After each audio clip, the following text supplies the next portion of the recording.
प्रिय विद्यार्थियों, इस वीडियो में हम महालवाड़ी सेटलमेंट के बारे में पढ़ेंगे। हमें याद है कि हमने पिछले कुछ समय से ब्रिटिश भू राजस्व संबंधी नीतियों के कुछ वीडियोस यूट्यूब पे अपलोड किए हैं। फर्स्ट वीडियो हमारे ब्रिटिश भू राजस्व नीतियों के बारे में सामान्य जानकारी तथा ठेकेदारी बंदोबस्त से संबंधित था। द्वितीय वीडियो जो हमने अपलोड किया वो परमानेंट सेटलमेंट के बारे में था। वह हमने सामान्य जानकारी, उनके गुणदोष के बारे में अध्ययन किया। तृतीय वीडियो रैयतवाड़ी सेटलमेंट के बारे में था। उसमें भी हमने सामान्य जानकारी, उनके गुणदोषों का अध्ययन किया। उसके बाद में जो ब्रिटिश भू राजस्व पद्धति थी वो थी महालवाड़ी बंदोबस्त। अब प्रथम बात ये आती है कि महालवाड़ी बंदोबस्त क्या था। तो यहाँ पे हमें महाल शब्द का अर्थ देखना होगा। तो महाल शब्द का तात्पर्य गांव या गांवों के समूह से होता है और वाड़ी शब्द का तात्पर्य प्रबंधन होता है।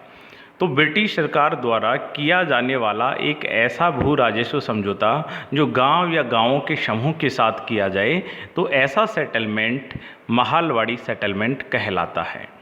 हमने देखा कि ठेकेदारी बंदोबस्त में सबसे ऊंची बोली लगाने वाले जमींदार को राजस्व वसूली का कार्य दिया गया। स्थायी बंदोबस्त में हमने ये देखा कि जमींदारों के साथ ब्रिटिश सरकार ने समझौता किया। रैयतवाड़ी बंदोबस्त में हमने अध्ययन किया कि किसान के साथ डायरेक्ट एग्रीमेंट हुआ। महालवाड़ी व्यवस्था के अंतर्गत किसान के साथ भी नहीं हुआ, जमींदार के साथ भी नहीं हुआ, बल्कि ग्राम सभा या गांव के समूह के साथ हुआ। और जो गांव का जो मुखिया था, उस मुखिया के ऊपर संबंधित ग्राम सभा का या ग्राम का राजस्व चुकाने के लिए उत्तरदायी ठहराया गया। तो इस व्यवस्था के अंतर्गत हम देखें तो गांव या गांवों के समूह के साथ ब्रिटिश सरकार ने एग्रीमेंट किया।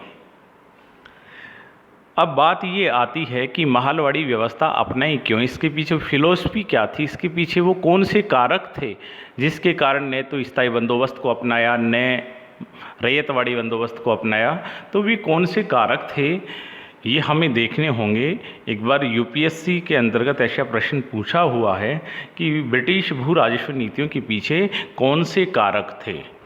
तो इसमें हमने स्थायी बंदोबस्त में भी देखा था कि डेविड रिकार्डो का जो लगान पद्धति थी वो सिद्धांत इसमें था। तो महालवाड़ी पद्धति के प्रेरक कारक में भी डेविड रिकार्डो का रेंट जो थ्योरी थी वो हमने पीछे के टॉपिक में भी अध्ययन किया कि डेविड रिकार्डो एक अमेरिकी इकोनॉमिस्ट थे। उन्होंने ये कहा कि उत्पादन पर उसी वर्ग का अधिकार होना चाहिए जो उत्पादन करता हो। अर्थात उनका कहने का तात्पर्य ये था कि भूमि पर किसान का हक होना चाहिए। दूसरी बात उन्होंने ये कही कि भूमि पर भू राजस्व की दर कितनी हो। तो उन्होंने इसके लिए कहा कि कृषि उत्पादन के अंतर्गत जो उपकरणों का निवेश होता है और किसान की जो लेबर होती है, उस उत्पादन से शेष करने के बाद जो शेष जो अनाज बचता है या मूल्य बचता है, उसमें से सरकार और किसान का शेयर फिक्स होना चाहिए। तो डेविड रिकार्डो ने जमींदार वर्ग की उपस्थिति को खारिज किया, क्योंकि उनका ये मानना था कि जमींदार वर्ग का उत्पादन से संबंधित गतिविधियों में कोई भूमिका नहीं होती, वह केवल अनुत्पादक वर्ग की भूमिका में होता है, फिर भी वह उत्पादन से संबंधित गतिविधियों में लाभ प्राप्त करता है। इसलिए जमींदार वर्ग का अस्तित्व भू राजस्व वसूली में नहीं होना चाहिए। तो डेविड रिकार्डो की रेंट थ्योरी पे ये दर्शन था, प्रभावित थी। दूसरा था इंग्लैंड में क्लासिकल पॉलिटिकल इकोनॉमिक्स के सिद्धांत, उनमें भी यही था कि किसान के साथ एग्रीमेंट होना चाहिए। इसी प्रकार उपयोगितावादी इकोनॉमी थी। उपयोगितावाद के अंतर्गत बेंथम और मिल के विचार आते हैं। उपयोगितावाद का सामान्य तात्पर्य यही होता है कि ऐसी व्यवस्थाएं या ऐसी संस्थाएं या ऐसी विधियां, ऐसे कानून अपनाने चाहिए जिनका कानूनों से अधिकतर लोगों का ज़्यादा से ज़्यादा फायदा होना चाहिए। तो उपयोगितावादी यही कहते थे कि ये व्यवस्था ऐसी है, इसके माध्यम से अधिकतम लोगों का अधिकतम सुख होगा, लेकिन वास्तविक ऐसा नहीं था। तो वास्तविक जो कारक थे ये प्रेरक कारक अवश्य थे, लेकिन वास्तव में जो कारक थे महालवाड़ी अपनाने के, वो औपनिवेशिक हितों में छुपे हुए थे। औपनिवेशिक हितों को ध्यान में रखते हुए ब्रिटिश गवर्नमेंट के द्वारा महालवाड़ी व्यवस्था अपनाई गई। क्योंकि औपनिवेशिक हित क्या थे? इस समय कंपनी का जब हम साम्राज्य विस्तार का अध्ययन करेंगे, गवर्नर जनरल का जो समय है उसका अध्ययन करेंगे, तो हम देखेंगे कि किस प्रकार कंपनी इस समय उत्तर भारत में मराठों के साथ उलझी हुई थी, विभिन्न राज्यों के साथ उनका संघर्ष चल रहा था। कंपनी का अत्यधिक सैनिक व्यय बढ़ गया था, आय के स्रोत धीरे धीरे कम होते जा रहे थे। जैसे परमानेंट सेटलमेंट था उसके माध्यम से आय स्थिर हो गई थी, रैयतवाड़ी बंदोबस्त से भी उनको ज़्यादा लाभ नहीं हो पाया। तो वो इस प्रकार का प्रयास कर रहे थे कि कैसे अधिकाधिक भू राजस्व प्राप्त हो, क्योंकि उस समय जो आय का सबसे बड़ा स्रोत उनके लिए प्रारंभिक रूप से हो सकता था वो भूमि कर था, भू राजस्व था। तो वास्तविक कारकों को यदि हम देखें कि सूक्ष्म स्तर पर यदि हम परीक्षण करेंगे तो ये अवगत होता है कि विचारधारा एक सीमित रूप में प्रभावित थी। वास्तविक जो कारक थे वो औपनिवेशिक हित थे। उनमें जो पहला कारक था वो था कि कंपनी के युद्धों के कारण अत्यधिक धन की आवश्यकता थी, क्योंकि उनका सैनिक व्यय बढ़ गया था और लगातार ब्रिटिश जो संसद है वो लगातार कंपनी के ऊपर नियंत्रण स्थापित करना चाह रही थी। क्योंकि ब्रिटिश संसद में ये विचार होता था कि जिस कंपनी के कर्मचारी और अधिकारी इतने समृद्ध हों, इतने धनवान हो गए हों, वो कंपनी आखिरकार कैसे घाटे में चल रही है। तो इसलिए ब्रिटिश सरकार लगातार ईस्ट इंडिया कंपनी पर नियंत्रण स्थापित करना चाह रही थी। तो इसलिए कंपनी ये चाह रही थी कि कैसे भी उनकी आय बढ़े, ताकि ब्रिटिश संसद की नज़र के अंतर्गत जो कंपनी के ऊपर जो ऋण जाल फंसता दिख रहा है उससे बाहर निकल जाए, ताकि ब्रिटिश संसदीय नियंत्रण कम से कम कंपनी के ऊपर हो।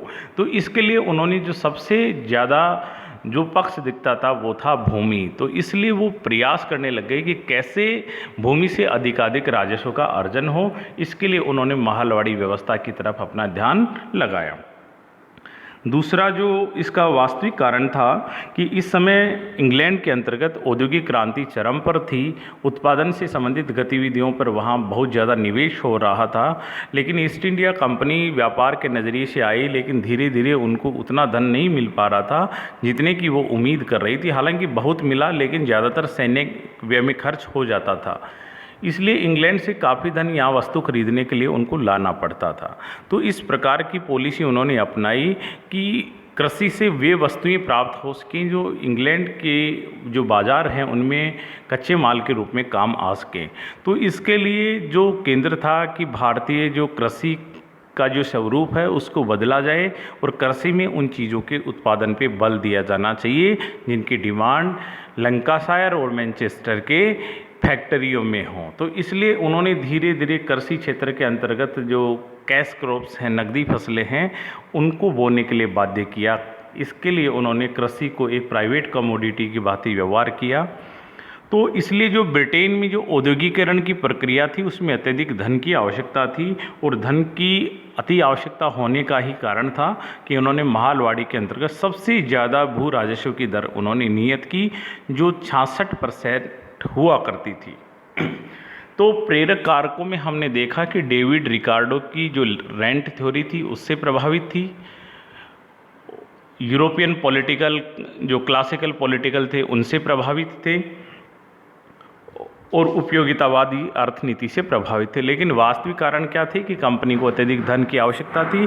द्वितीय जो कारण था कि औद्योगिकरण के लिए भी बड़ी मात्रा में उनको धन की आवश्यकता थी। तो ये दो मुख्य कारण थे। अब इसमें आगे हम ये देखेंगे कि भू राजस्व का निर्धारण किस आधार पर होता था। तो भू राजस्व का निर्धारण महाल या महाल समूह के आधार पर किया जाता था कि एक इकाई माना गया, गांव या गांवों के समूह को माना गया। जो छोटे गांव होते थे उसमें एक से अधिक गांवों को भी शामिल कर लिया करते थे, और बड़ा गांव होता था तो अकेला गांव भी भू राजस्व के लिए काम में लिया जाता था। तो महालवाड़ी बंदोबस्त में भू राजस्व का निर्धारण महाल के आधार पर होता था। यही कारण था कि इसको महालवाड़ी बंदोबस्त कहा गया। लगान वसूली का दायित्व, स्थायी बंदोबस्त में हमने देखा कि लगान वसूली का दायित्व जमींदारों के पास था। इस्तमरारी बंदोबस्त ठेकेदारी के अंदर भी हमने देखा जमींदारों का था। रैयतवाड़ी बंदोबस्त में हमने पढ़ा कि वहाँ ब्रिटिश सरकार के द्वारा जो नियुक्त कर्मचारी और अधिकारी थे वो राजस्व वसूली का दायित्व करते थे। लेकिन इस महलवाड़ी बंदोबस्त के अंतर्गत जो गांव का मुखिया था उसको उत्तरी भारत में लंबरदार कहते थे। अपने ग्रामीण परिवेश के अंतर्गत रहने वाले लोगों ने इस शब्द को काफ़ी सुना भी है, लंबरदार। तो लंबरदार जो गांव का मुखिया होता था उसके लिए उत्तर भारत के अंतर्गत मध्यकालीन समय में लंबरदार शब्द का प्रयोग होता था, इसलिए फिर लंबरदार को ग्रामीण क्षेत्र का मुखिया बनाया गया। तो भू राजस्व का निर्धारण महाल या महाल समूह के आधार पर होता था और लगान वसूली का दायित्व गांव के मुखिया या लंबरदार के द्वारा किया जाता था। अब इसके बाद ये बात आती है कि महलवाड़ी बंदोबस्त में लगान की दर क्या थी। तो महलवाड़ी बंदोबस्त में लगान की दर, जितनी भी लैंड रेवेन्यू सेटलमेंट थे उनमें सबसे अधिक भू राजस्व की दर यहीं तय की गई जो 66% हुआ करती थी। 66% ऑफ रेंटल वैल्यू, जो राजस्व योग्य संपत्ति होती थी, उत्पादन होता था, उसका 66% ब्रिटिश राजकोष में जाता था। तो लगान की दर यहाँ 66% तक थी। स्टेट रेवेन्यू शेयर कितना था? 66%। भारत के कितने प्रतिशत भूभाग पर लागू थी? तो ये भारत के लगभग 30% भूभाग पे लागू थी। स्थायी बंदोबस्त के बारे में हमने पढ़ा कि वो 19% एरिया पे वो लागू थी। रैयतवाड़ी बंदोबस्त के बारे में हमने पढ़ा था कि 51% पे 51% एरिया पे थी और 30% जो शेष एरिया था उसमें महलवाड़ी बंदोबस्त प्रभावी थी। तो सबसे कम एरिया पे यदि हम देखें तो स्थायी बंदोबस्त, सबसे अधिक एरिया पे यदि हम देखते हैं तो रैयतवाड़ी बंदोबस्त को अपनाया गया। महलवाड़ी बंदोबस्त का जनक किसे कहते हैं? तो होल्ट मैकेंजी को कहते हैं और 1822 ईस्वी में महलवाड़ी बंदोबस्त शुरू होता है। तो होल्ट मैकेंजी महलवाड़ी बंदोबस्त के जनक कहलाते हैं और 1822 में उन्होंने शुरू किया। अब महत्वपूर्ण चीज़ ये है कि ये किन किन क्षेत्रों के अंतर्गत लागू थी। तो ये मुख्य रूप से जो भारत के 4 क्षेत्र थे उनमें लागू थी और ये क्षेत्र मिलाकर तत्कालीन जो भारत का लगभग 30% एरिया कवर करते थे। तो सबसे प्रथम जो एरिया है वो है संयुक्त प्रांत के अधिकांश क्षेत्र। वर्तमान में जो यूपी है, उत्तर प्रदेश है, उसको ब्रिटिश भारत के समय संयुक्त प्रांत कहते थे या अवध का क्षेत्र कहते थे। तो संयुक्त प्रांत के अधिकांश क्षेत्र, या हम इसको गंगा घाटी क्षेत्र भी कह सकते हैं, गंगा घाटी क्षेत्र। उत्तरी पश्चिमी सीमा प्रांत, जो वर्तमान जो पाकिस्तान के आसपास का इलाका है, उत्तरी पश्चिमी सीमा प्रांत। तीसरा है मध्य प्रांत के कुछ क्षेत्र, वर्तमान जो मध्य प्रदेश है उसका जो क्षेत्र है। और चौथा है पंजाब के कुछ भाग। तो इस प्रकार 4 प्रमुख क्षेत्रों के अंतर्गत महलवाड़ी बंदोबस्त प्रभावी थी। संयुक्त प्रांत के अधिकांश क्षेत्र, उत्तरी पश्चिमी सीमा प्रांत के क्षेत्र, मध्य प्रांत के कुछ क्षेत्र और पंजाब के कुछ भाग, इनके अंतर्गत महलवाड़ी लागू थी। लगान किस रूप में वसूल किया जाता था? तो जैसे हमने रैयतवाड़ी में देखा कि नकद के रूप में वसूल होता था, वैसा ही महलवाड़ी बंदोबस्त में भी नकद में वसूल होता था। तो फार्मर्स को कैश में अपना रेवेन्यू जमा करवाना होता था। क्योंकि कैश में जमा करवाना हो, ऐसा प्रोविज़न क्यों किया गया? तो इसके पीछे साम्राज्यवादी हित छुपे हुए थे। क्योंकि यदि किसान कैश के अंतर्गत अपने रेवेन्यू का भुगतान करेगा तो इसके लिए उसकी फसलों को शीघ्र रूप में बेचना होगा, और फसलें बाज़ार में शीघ्रता से वही बिकती हैं जिनको हम बाज़ार में तुरंत बेच सकते हैं, जैसे कपास है, गन्ना है, रबर है। तो ये ऐसी चीज़ें हैं जो बाज़ार में तुरंत कैश में कन्वर्ट हो जाती हैं। बाज़ार में आवश्यकता होती है, मांग होती है, क्योंकि औद्योगिक क्षेत्र में ये कच्चे माल की तरह काम में आते हैं। खाद्यान्न फसलों को कैश में कन्वर्ट करवाने में समय लगता है। तो तत्कालीन भारत का जो ग्रामीण समाज का जो क्रॉप पैटर्न है, फसल प्रारूप है, उसमें वास्तव में खाद्यान्न फसलों की प्रमुखता थी और ग्रामीण समाज आपस के अंतर्गत वस्तु विनिमय के तहत आदान प्रदान करके स्वावलंबी रहता था।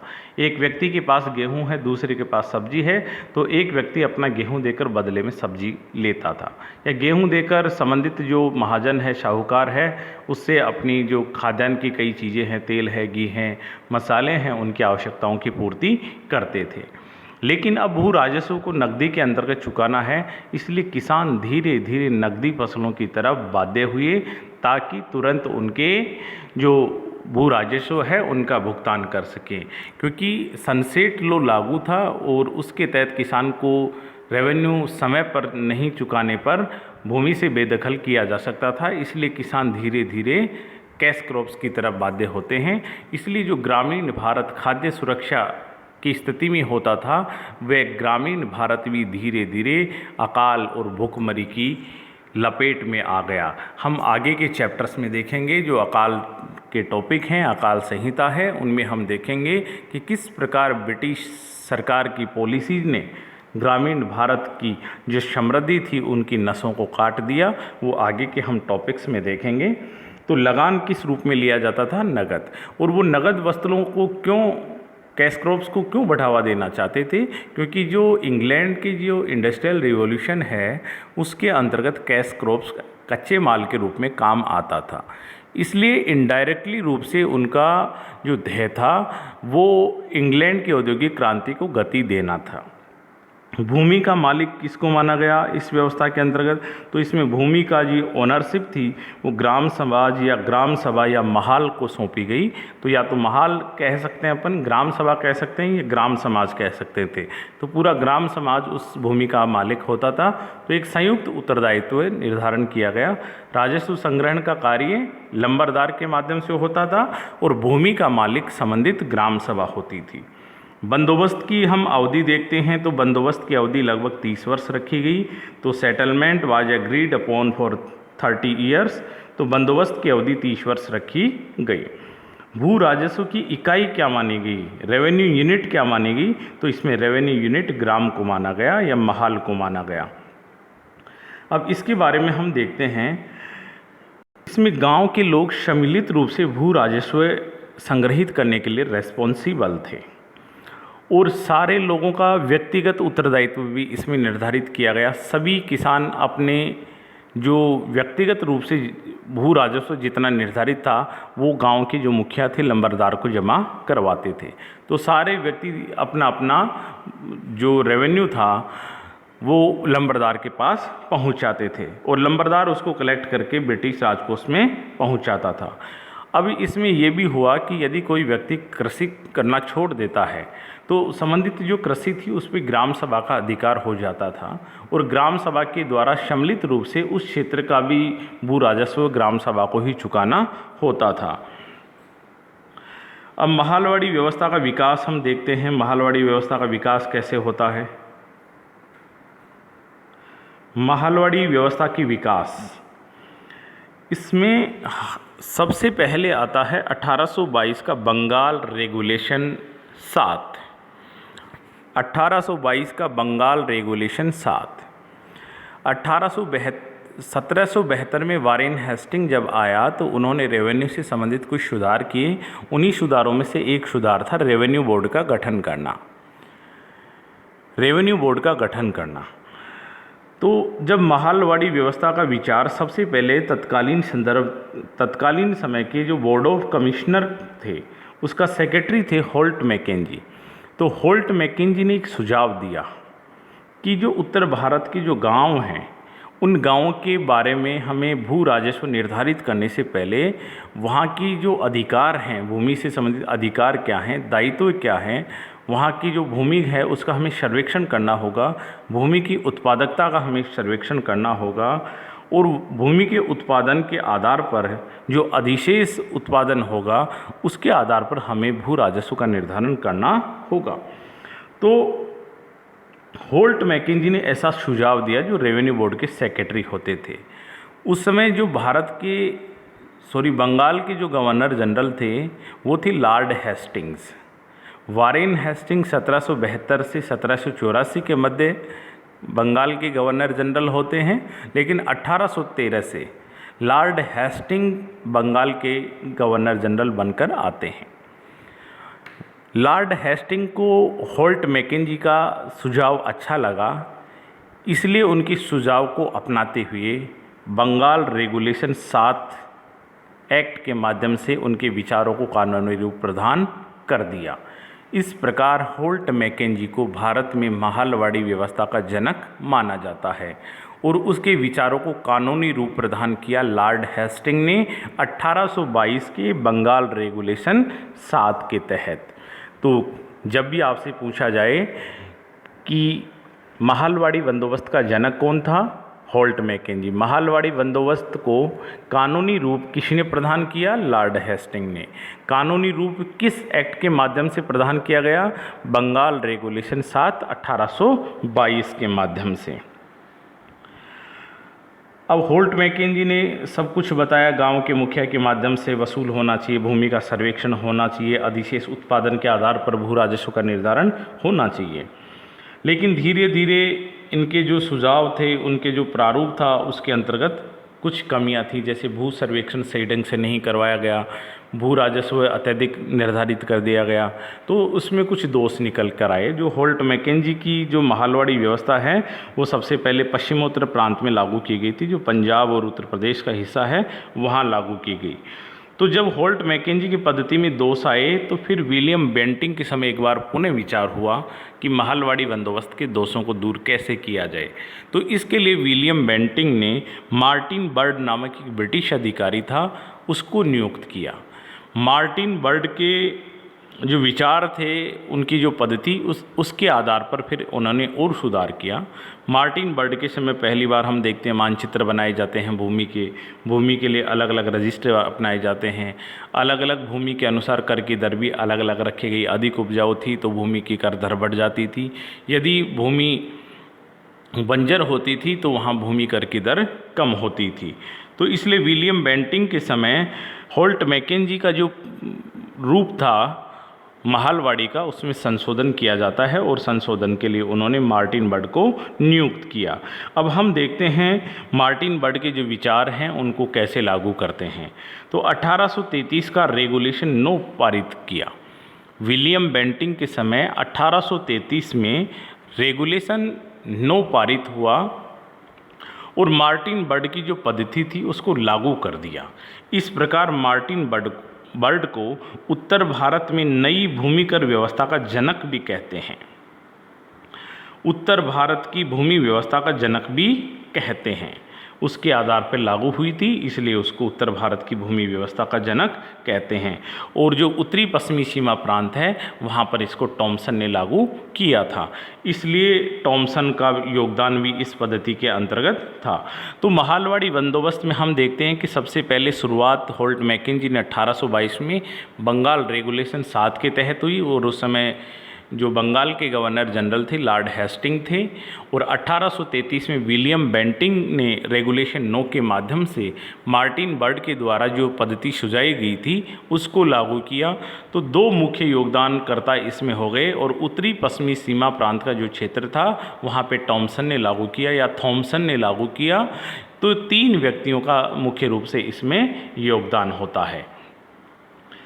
थॉमसन बंदोबस्त, चूँकि थॉमसन उस समय उत्तरी पश्चिमी सीमा प्रांत का गवर्नर था, इसलिए उत्तरी पश्चिमी सीमा प्रांत में थॉमसन ने महालवाड़ी बंदोबस्त को लागू किया, इसलिए कई इतिहासकार उसको थॉमसन बंदोबस्त भी कहते हैं। तो 3 व्यक्तियों का योगदान, जनक किसको माना जाएगा, होल्ट मैकेंजी को। उत्तर भारत में भूमि व्यवस्था का जनक मार्टिन बर्ड को, उत्तरी पश्चिमी सीमा प्रांत में भूमि व्यवस्था का जनक थॉमसन। अब हम ये देखते हैं कि महालवाड़ी बंदोबस्त के दोष क्या हैं। तो इसके दोष, जितनी अन्य भू राजस्व पद्धतियाँ थी वैसे ही दोष इसके थे, क्योंकि सभी पद्धतियाँ ऊपरी तौर पर भिन्न भिन्न प्रतीत होती हैं, लेकिन प्रभावों और दोष के अंतर्गत सभी के एक थे, क्योंकि सबके पीछे दर्शन औपनिवेशिक हितों को पूर्ति करनी थी। इसलिए किसानों का अधिकाधिक शोषण करना जब सभी नीतियों का उद्देश्य हो तो सारे दोष लगभग वैसे ही निकलने थे जैसे अन्य पद्धतियों के निकले। सबसे बुरी स्थिति इन सभी में किसान की होनी थी और वैसा ही इसमें भी हुआ। तो पॉइंट नंबर फर्स्ट हम देखते हैं कि भूमि कर की दर अत्यधिक रखी गई, लगभग 66% रखी गई। इस अत्यधिक कर की दर के कारण किसानों का अत्यधिक शोषण होता है और अपने कर का भुगतान करने के लिए वो धीरे धीरे महाजनों की तरफ बाध्य होते हैं और इस प्रकार ऋण जाल में वो फंस जाते हैं और ऋण को न चुका पाने की स्थिति में वो अपनी भूमि को गिरवी रखने लग गए और इस प्रकार जो किसान भूमि का मालिक था धीरे धीरे वो भूमि पर आश्रित हो गया, बेघर हो गया, खेतीहर मजदूर के रूप में उसकी भूमिका हो गई। वो एक बॉन्डेड लेबर के रूप में आया, बंधुआ मजदूर के रूप में उसकी उपस्थिति हो गई। तो जो किसान भूमि का मालिक था वह भूमि से बेघर कर दिया गया, उसको खेतीहर मजदूर बना दिया गया, उसको बॉन्डेड लेबर बना दिया गया, बंधुआ मजदूर बना दिया गया। तो कितना उसका शोषण हुआ होगा। जिस किसान की अपनी पैतृक संपत्ति के साथ अपनी मानसिक और मनोवैज्ञानिक भावनाएं जुड़ी हों, उस किसान के अंतर्गत क्या बीती होगी वो तत्कालीन किसान ही महसूस कर सकता है। आज के इतिहास के समय हम उनकी स्थितियों का अध्ययन कर सकते हैं, महसूस नहीं कर सकते, क्योंकि जिस व्यक्ति के पैर में कांटा चुभता है तो कांटे का दर्द का एहसास उसी का होता है। और भारत के अंतर्गत जैसे अभी भी हम लैंड एक्विजिशन एक्ट के बारे में देखते हैं क्या समस्याएं आती हैं, तो लोगों की पैतृक संपत्ति के साथ भावनाएं जुड़ी होती हैं। वो अपने पूर्वजों के जो प्रति अपने आदर्श हैं, अपने जो दायित्व हैं, अपने जो संस्कार हैं, उनका प्रतीक मानते हैं। तो पैतृक संपत्ति के साथ अपनी भावनाएं जुड़ी होती हैं। तो भूमि का जो मालिक था वो भूमि से बेघर कर दिया गया और उसको खेतिहर मजदूर बना दिया गया। तभी कहा गया है कि जो मनी लेंडर्स हैं वो लैंड ओनर्स बन गए कुछ समय बाद से, जो लोन देने वाले थे। द्वितीय पॉइंट है कृषक भूमिहीन हो गए, क्योंकि किसान जब भूमि पर राजस्व का भुगतान समय पर नहीं करवाता था तो भूमि से उसे धीरे धीरे बेदखल भी कर दिया गया। जैसा हम देखते हैं कि आज़ादी के समय जब अध्ययन हुआ तो ये देखा गया कि 7% लोगों के पास भारत की 75% एरिया पे अधिकार था। और ये मुख्य रूप से कौन थे? जमींदार थे या भूमि धारक थे, जो महाजन थे, साहूकार थे। तो किस प्रकार धीरे धीरे किसान बेदखल हो गया और भूमि पर अधिकार मुख्य रूप से जमींदारों का हो गया। तो जो किसान अपने परंपरागत जीवन, परंपरागत अधिकार अपनी भूमि पे रखता था, धीरे धीरे उसको उस भूमि से उसके अधिकार खत्म कर दिए जाते हैं। तो खेतीहर मजदूरों की बड़ी संख्या बढ़ती है और आज़ादी के समय ये बड़ा संकट बना कि कैसे भूमि सुधार किए जाएं, कैसे काश्तकारी सुधार किए जाएं। फिर बाद में हम अध्ययन करेंगे कि आज़ादी के बाद में किस प्रकार से लैंड रिफॉर्म्स किए गए, किस प्रकार पीजेंट्स रिफॉर्म्स किए गए। तो हम देखेंगे भूमि सुधार और काश्तकारी सुधार देखेंगे। भूमि सुधार एक ब्रॉड टर्म है, उसका एक हिस्सा है काश्तकारी सुधार, पीजेंट रिफॉर्म्स। तो 7% जमींदारों के पास 75% भूमि पे अधिकार हो गया। तो बाद में कालांतर में सीलिंग एक्ट पारित करने पड़े। तीसरा जो पॉइंट है कि ग्राम मुखिया अत्यधिक शक्तिशाली हो गया और ग्राम प्रमुख की स्थिति जमींदार जैसी हो गई, क्योंकि इसमें जो राजस्व वसूली का जो दायित्व था वो ग्राम मुखिया, जो लंबरदार जिसको हम कहते थे, उसका था। तो अप्रत्यक्ष रूप से लंबरदार ही जागीरदार की भूमिका या जमींदार की भूमिका में निकल कर आता है और ग्राम मुखिया के द्वारा किसान का अत्यधिक शोषण किया जाता था। चौथा पॉइंट है सरकार ने कृषि के आधुनिकीकरण की तरफ कोई ध्यान नहीं दिया।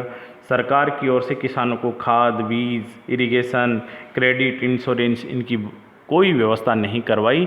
तो कृषि मूल रूप से परंपरागत अवस्था में ही रही, इसलिए कृषि में बड़े स्तर पर प्रोडक्शन नहीं बढ़ा, कृषि का मॉडर्नाइजेशन नहीं हुआ। परिणाम स्वरूप कृषक धीरे धीरे जो राजस्व का जो बोझ था उसके तले और दबता गया। इसलिए किसान खुद भी आधुनिकीकरण नहीं अपना सका क्योंकि उसके पास अधिशेष राजस्व नहीं बचता था। 5वां पॉइंट है, भूमि व्यवस्थाओं ने भूमि को एक निजी वस्तु बना दिया। Land become a private commodity. इसके बनाने के पीछे हमने पिछले वीडियो में देखा कि इसको प्राइवेट कमोडिटी बनाने के पीछे उद्देश्य क्या था, ताकि भूमि को बेचा जा सके वस्तु के रूप में। यदि इसको प्राइवेट कमोडिटी नहीं बनाते तो जब व्यक्ति एक राजस्व का भुगतान नहीं करता तो उसकी संपत्ति को बेचा नहीं जा सकता।